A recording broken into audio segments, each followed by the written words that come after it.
Assalamualaikum warahmatullahi wabarakatuh. Selamat datang di chapter 3 pelajaran bahasa Inggris untuk kelas 11.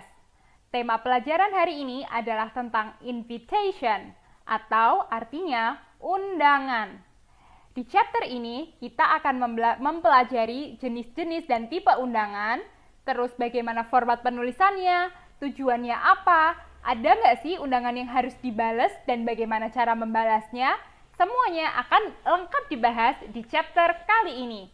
Yuk langsung kita mulai aja. First thing first, let's define what invitation is. Invitation itu artinya undangan. Nah, ada berapa tipe ya undangan dalam bahasa Inggris? Jadi, kalau dalam bahasa Inggris kita bagi undangan menjadi dua, yaitu formal and informal. Informal, oke. Bedanya apa? Yuk kita bahas yang formal terlebih dahulu. A formal invitation is an invitation which follows a dignified form, tone, or style in agreement with the established norms, customs, or values. Jadi kalau undangan yang formal itu mereka itu punya bentuk, tone, dan juga style, gaya ya di sini yang sesuai dengan norma. Customs di sini artinya budaya, and values, dan nilai-nilai. Maksudnya gimana sih ini? Jadi misalnya undangan untuk acara keagamaan, misalnya undangan untuk acara pengajian gitu ya. Nah, itu tuh ada form khusus yang dalam tanda kutip tidak tertulis bahwa harus diawali dengan kata Assalamualaikum. Kenapa awalnya harus Assalamualaikum? Kan ini tadi undangan keagamaan ya, karena kita punya values di sini, nilai-nilai keagamaan yang berkaitan dengan acaranya. Makanya untuk menunjukkan keislaman atau dalam tanda kutip ya keislaman gitu ya, dari acara tersebut itu diawali misalnya dengan Assalamualaikum. Tapi misalnya kalau di agama lain juga pasti akan berbeda dan punya stylenya tersendiri, ada gayanya tersendiri. Atau misalnya kalau yang lebih umum, kalau undangannya undangan pernikahan misalnya, atau undangan acara wisuda atau apa gitu kan lebih umum gitu ya pesertanya, itu pasti akan ada nilai-nilai atau norma-norma tertentu yang dianut gitu. Misalnya kalau undangan wisuda Universitas A dengan Universitas B mungkin akan beda karena misalnya jargonnya beda, atau jurusan satu dengan jurusan yang lain itu juga bisa berbeda gitu ya. Nah, formal invitation ini contohnya di mana aja sih yang sering kita temui? Nah, this kind of formal invitations usually found in graduation ceremony, ini untuk acara wisuda, religious events juga bisa tadi sebagai contoh ya, acara-acara keagamaan, bisa juga kayak misalnya opening a new place gitu ya, new school misalnya, pada pembukaan sekolah baru dan lain sebagainya. Itu biasanya kalau konteks acaranya adalah formal, berarti yang dipakai adalah yang formal invitation. Nah, tadi kan kita punya dua tipe, yang formal ini sudah kita bahas, yang kedua kita punya yang informal. What is the definition of informal invitation? It is an invitation which is more casual. Maksudnya more casual tuh lebih sehari-hari, lebih sederhana, lebih apa ya istilahnya ya, lebih simple lah, lebih nggak ribet gitu ya, nggak yang harus mengikuti suatu struktur tertentu. Nah, it is sent by short message or memo to the invitee. Nah, biasanya kalau yang informal invitation itu pesannya lebih singkat, jadi kayak undangannya pun dalam bentuk SMS atau pesan WA atau memo, itu nggak apa-apa gitu ya, karena tadi lebih casual. Nah, kalau yang informal invitation ini pasti kita sering temui dalam kehidupan sehari-hari, lebih sering lah kita temui dalam kehidupan sehari-hari daripada yang formal gitu ya. Misalnya kayak teman kamu mau ngundang ke rumahnya dia di liburan besok hari Minggu gitu ya. Nah, itu biasanya di WA aja, besok ke rumah aku yuk. Nah, itu sebenarnya suatu undangan tapi informal, makanya nggak mengikuti suatu struktur tertentu dengan pembukaan nanti kata pengantar, pakai pembukaan kata apa sih istilahnya ya, openingnya, terus acaranya di mana, jam berapa dan lain sebagainya, nggak se-rigid nggak se-strict atau sepanjang yang formal kayak gitu. Terus tujuannya apa sih sebenarnya formal invitation ini? Nah, tentu saja tujuannya adalah inviting people to formal and social events. Nah, untuk mengundang orang untuk acara-acara yang formal. Lanjut tentang keistimewaan bahasa dari formal invitation. Nah, formal invitation should use a simple, precise, and concise words. Maksudnya apa? Jadi pemilihan kata di formal invitation harus sederhana, tepat, concise tuh ringkas gitu ya. Jadi sekali baca orang langsung paham ini tuh maksudnya apa. Seperti itu. Tapi meskipun kita menggunakan kata yang simple, precise, and concise, tetap informasi yang diberikan harus detail, harus jelas. Ini tempatnya di mana, alamatnya tempat tersebut itu di mana, nomor berapa, acaranya jam berapa, dan lain sebagainya. Itu harus juga ada dengan detail di undangan tersebut. The tone of the invitation should be friendly and sincere, so words should be chosen carefully. Maksudnya adalah meskipun ini adalah formal invitation, kita tetap harus tetap ramah dan sincere. Sincere itu maksudnya tulus ya. Jadi ngundangnya itu ya yang kelihatan tulus gitu loh. Merasa bahwa tamu yang kalian undang itu juga bagian dari acara. Mereka itu penting gitu untuk hadir di dalam acara tersebut. Itu harus ditunjukkan di pemilihan kata-kata yang tepat. Nanti seperti apa akan ada di contoh ya. And the style of writing should be formal. Ini obvious sekali, jelas banget karena ini adalah formal invitation. Jadi gaya penulisannya adalah gaya penulisan formal. Tapi tetap ini harus dipenuhi ya. Tadi pemilihan katanya seperti apa, informasinya seperti apa, pemilihan katanya juga bermain, di sini tone-nya, dan lain sebagainya. Oke, nah ini kita akan fokus ke yang formal invitation karena dia yang punya struktur tertentu gitu ya. Nah strukturnya ini yang harus kita ikuti, makanya kita harus paham dulu gimana formatnya dari undangan yang formal. Pertama, first line, baris pertama ya ini, apa yang harus ditulis? The name of the person who invites. Apa maksudnya? Jadi baris pertama itu harus ada siapa yang ngundang itu tuh, ditulis. Misalnya Mr. John yang mengundangnya itu disebutin. Siapa yang mengundang? Oke. Mengundang. Ini penting ya. Biar nggak kebalik sama yang nanti baris ketiga ada. Oke, jadi yang atas siapa yang mengundang dulu. Baris kedua is the request for participation. Nah, ini meminta orang lain untuk berpartisipasi. Nah, siapa sih orang lain itu? Nah, nih ada di third line, ada di baris ketiga. The name of the persons invited. Siapa yang diundang. Oke. Jadi jangan sampai kebalik ya. Yang atas itu kalau formal invitation yang mengundang dulu. Yang bawah, yang baris ketiga adalah yang diundang itu siapa, gitu ya. Oke. Yang line 4 ke baris keempat is the occasion of the invitation. Ini maksudnya occasion itu adalah acaranya ya. Acara apa sih? Ada keperluan apa gitu loh. Sampai mengundang orang lain gitu. And then the fifth line is the time and date of the occasion. Nah, ini kalau yang baris kelima adalah waktu dan tanggal dari undangan tersebut atau acara tersebut. Yang the sixth line, baris ke-6 is the place, adalah tempatnya. Jadi jangan lupa ngasih tanggal dan waktu dulu baru nyebut tempatnya di mana gitu ya. Jangan kebalik juga, ini banyak yang kebalik pasti biasanya. And then the last line is the request for reply. Nah, kalau ini dia keunikannya dari formal invitation. Kebanyakan dari formal invitation itu tuh mereka mau let's say menyiapkan jumlah kursinya berapa, jumlah cateringnya berapa, makanya butuh yang namanya konfirmasi siapa yang kalau kamu mau datang itu tolong konfirmasi, kalau nggak datang juga konfirmasi gitu ya.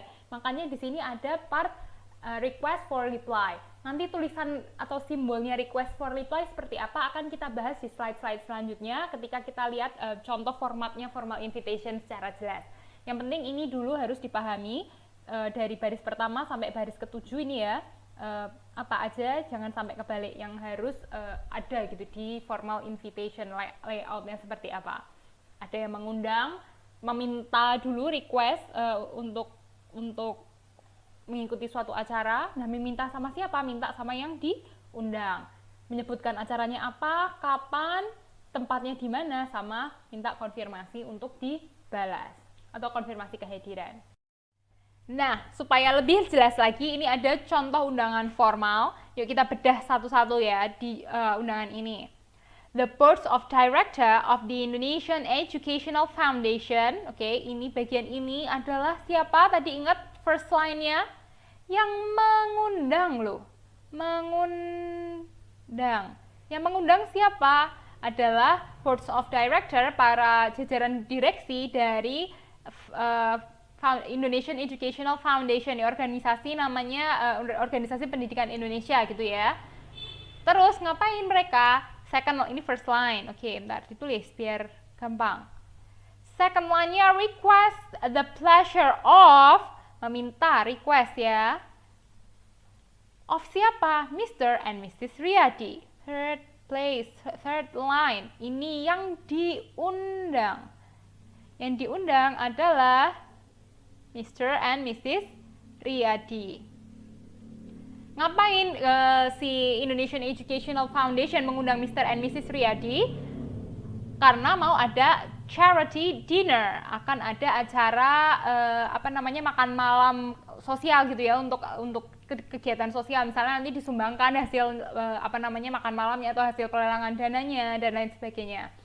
Nah, kapan? Di fourth line, sorry. Kapan? On Saturday the 23rd of December. Hari Sabtu tanggal 23 Desember. Ini date and hari gitu ya. Day and date gitu. Di mana? At Sunan Hotel Ballroom. Di Hotel Sultan, di bagian ballroomnya. Makanya harus spesifik di bagian gedung yang mana undangan ini, acaranya ini akan berlangsung. Oh, ternyata yang ini ada di ballroomnya. Proceeds benefit the educational fund. Ini maksudnya untuk tadi kan charity-nya adalah untuk penggalangan dana pendidikan gitu ya, di sini disebutkannya ya. Alright, terus disebutkan nih, biasanya di undangan formal ada juga nih dress code-nya pakai batik. Ini ganti-ganti ya, misalnya ada yang boleh mau dress code-nya pakai baju warna merah gitu misalnya juga boleh. Nah, di undangan ini dress code-nya adalah pakai batik. Jadi ketika kamu nanti datang di acara charity dinner-nya ini, please pakai batik untuk menghargai yang mengundang. Oke? Terus di sini ada RSVP. Please reply, diminta untuk membalas kan. Nah, membalasnya gimana caranya?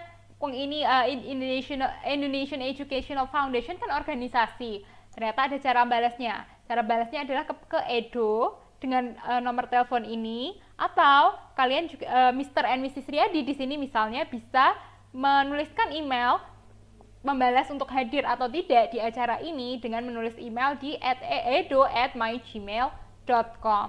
Makanya ini juga harus diperhatikan dan dibalas. Biar makin mantap, ada contoh undangan lagi nih. Nah, kali ini undangannya untuk ke wedding ceremony atau ke acara pernikahan. Yuk kita lihat satu-satu ya.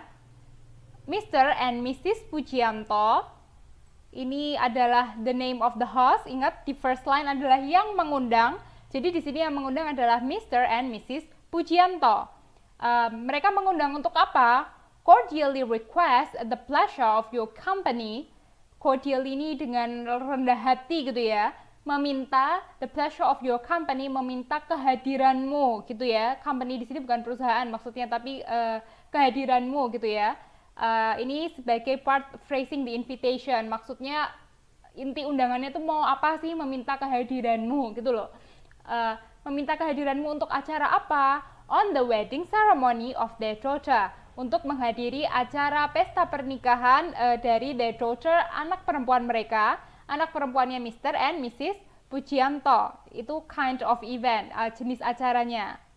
Siapa nama daughternya, nama anak perempuannya? Siti. Nah, si Siti ini akan menikah dengan Davi. Jadi disebutkan nama kedua mempelai.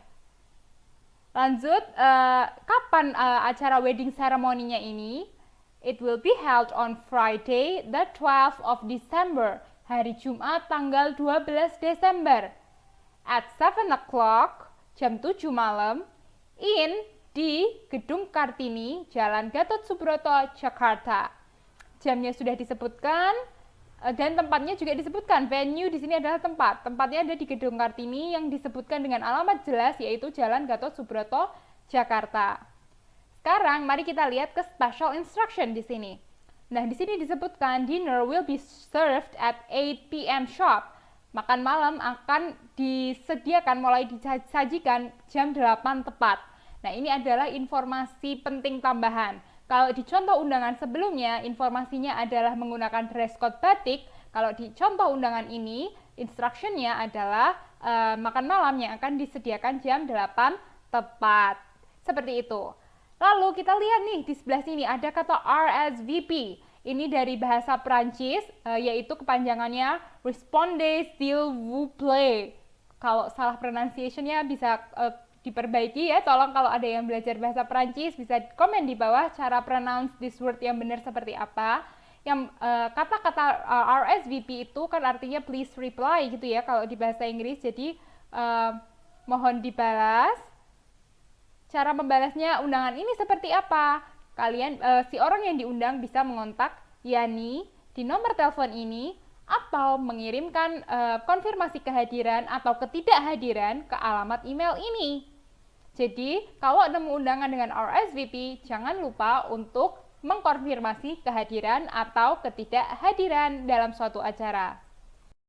Wait, kalau undangan formal itu pakai amplop nggak ya? Nah, ternyata sebenarnya kalau undangan formal itu keseringan pakai amplop. Ada cara penulisan khusus di amplop dari undangan formal. Walaupun nggak beda jauh ya sama surat. Kita bisa lihat ya di sini, format penulisan amplop dari undangan itu sama caranya dengan surat, yaitu recipient address in the middle of the envelope. Jadi alamat penerima itu ada di bagian tengah dari amplopnya, sama di address kalau alamat pengirim ada di left hand corner of the envelope, ada di bagian kiri atas. Misal ini amplop ya. Jadi yang recipient address ada di sini, yang address ada di sini, kayak gitu. Setelah kita melihat tadi contoh dari formal invitation dan bagaimana penulisan formal invitation bagian amplopnya, sekarang kita lihat yuk tadi gimana kita merespon dari suatu formal invitation, terutama yang ada RSVP-nya. Harus ada apa aja sih kalau kita mau merespon suatu formal invitation? Yang pertama, sebaiknya kita harus merespon formal invitation within 3 days. Jadi kalau kita dapat undangan formal nih, sebaiknya sebelum 3 hari kita udah bales mau datang atau enggak ke acara yang ada di invitation tersebut, di undangan tersebut. Lalu, replies are written in third person. Nah, bentuk kita membalasnya itu menggunakan sudut pandang orang ketiga. Nanti akan kita bahas lebih lanjut di contoh setelah slide ini, oke? Next, replying the invitation card provided should be preferably be handwritten. Kalau undangannya itu ketika undangan terkirim sampai di tangan kalian ada cardnya, ada invitation card itu ada kartu undangan khusus untuk menjawab yang dikirim bersamaan dengan undangan tersebut gitu ya.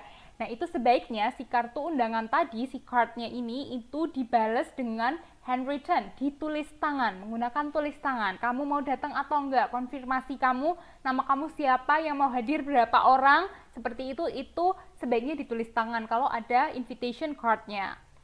And kalau kamu mau nggak datang, reason should be bravely stated for declining the invitation. Kalau kamu mau menolak invitation atau misalnya nggak mau datang ke undangan tersebut, kamu harus menjelaskan dengan bravely stated ya, dengan singkat tapi jelas kenapa alasannya kok kamu nggak datang. Ini juga akan kita bahas lebih lanjut di slide setelah ini. Contoh nih, kalau kita mau merespon. Yang pertama kita respon kalau kita accept the invitation, menerima undangan tersebut. Contohnya kayak gini. Kita mengacunya ke undangannya Mr. and Mrs. Pujianto tadi ya, yang mau mengadakan pesta pernikahan anaknya yang bernama Siti. Oke, yang pertama ini ada Mr. and Mrs. Eri Utomo yang mau datang nih ke acara pernikahan anaknya Mr. and Mrs. Pujianto. Gimana ya cara menjawabnya? Mr. and Mrs. Eri Utomo accept with pleasure the kind of invitation of Mr. and Mrs. Pujianto to the wedding ceremony of their daughter on Friday, the 12th of December at 7 o'clock. Nah, Kalau yang ini kita lihat Mr. and Mrs. Eri Utomo itu dia menggunakan third person kan, jadi menyebutkan bukan menyebutkan I atau we gitu ya, tapi di sini menggunakan kata ganti orang ketiga, jadi memposisikan mereka di sudut pandang orang ketiga, yaitu dengan menyebutkan nama Mr. and Mrs. Eri Utomo. Kenapa ini perlu? Karena nanti waktu undangan reply ini dibaca sama yang mengundang, mereka nggak bingung, ini di sini siapa? Nah, tapi kalau dari awal disebutkan menggunakan orang ketiga dengan nama asli, Mr. and Mrs. Eri Utomo, jadi kan langsung, yang dimaksud tuh si ini, gitu loh. Makanya perlu pakai sudut pandang orang ketiga dalam menjawab invitation. Nah, si Mr. and Mrs. Eri Utomo ini accept with pleasure, menerima dengan senang hati undangan dari Mr. and Mrs. Pujianto untuk datang ke acara pernikahan dari anaknya yang akan diadakan hari Jumat tanggal 12 Desember jam 7 malam. Ini singkat, padat, jelas, dan yang baca kan langsung ngerti, oke, mereka akan datang gitu kan, karena ada kata accept. Atau bisa juga nih, lebih singkat lagi. Sekarang reply-nya dari Mr. and Mrs. Wibowo. Langsung aja mereka to the point bilang, Mr. and Mrs. Wibowo accept the invitation with pleasure. Mr. and Mrs. Wibowo dengan senang hati menerima undangannya. Oke, yang ini 2 contoh menerima undangan. Sekarang kalau menolak undangan karena nggak bisa hadir gimana ya? Yang pertama ada contoh Mr. and Mrs. Situmorang. Oke, ini nama sudut pandang orang ketiga juga ya. Regret, menyesal that they are unable to accept the kind invitation of Mr. and Mrs. Pujianto for Friday the 12th of December at 7 o'clock due to prior engagement. Nah, ini dia menolakkan dengan halus karena bilang regret dengan menyesal. They are unable, di sini bilang mereka nggak bisa nih untuk accept invitation, nggak bisa memenuhi undangannya. Kenapa nggak bisa? Due to prior engagement, karena udah ada urusan lain sebelumnya seperti itu. Nah, ini mereka Mr. and Mrs. Situmorang di sini mereka dengan jelas dan singkat menyebutkan alasan ketidakhadirannya. Ada lagi nih contoh misalnya, Mr. and Mrs. Wibowo regret to decline the invitation due to health reasons. Ini juga bisa. Kalau Mr. and Mrs. Wibowo nggak bisa datang nih ke acara undangan yang diberikan dari Mr. and Mrs. Pujianto karena alasan kesehatan. Juga bisa jadi satu kalimat ini tapi menjawab mau datang atau tidak dengan alasan yang jelas. Well, Miss, apa cukup cuman dengan accept sama decline invitation? Cuman itu aja cara menjawab undangan? Well, ternyata enggak loh. Ingat kan tadi kalau undangannya datang dengan invitation card, ini contoh invitation cardnya. Kita lihat yuk, ada name of the guest, siapa tamu yang diundang ini. Akan will attend, mau datang, atau unable to attend, tidak bisa hadir gitu ya. Dalam undangan tersebut ini bisa ditulis, misalnya ini Mr. and Mrs. Ari gitu ya. Mereka kalau mau datang tinggal centang yang ini, kalau nggak bisa datang berarti yang dicentang yang ini. Terus biasanya ada beberapa jenis undangan yang kalian punya preferensi makanan tersendiri nggak? Misalnya maunya kalau kalian vegetarian atau cuman mau makanan halal aja, itu juga bisa. Misalnya Mr. and Mrs. Ari adalah vegetarian, berarti dicentang ini supaya ketersediaan makanan untuk mereka yang vegetarian itu cukup gitu ya. Nah, ini namanya responding card. Kalau responding card yang datang bersama dengan invitation card itu lebih baik ditulis atau dijawab dengan handwritten, dengan ditulis tangan. Seperti itu. Well, that's all the important things you should know about formal invitation and how to respond it. So this is the end of today's material. I hope you understand it well and see you soon. Bye students. Wassalamualaikum warahmatullahi wabarakatuh.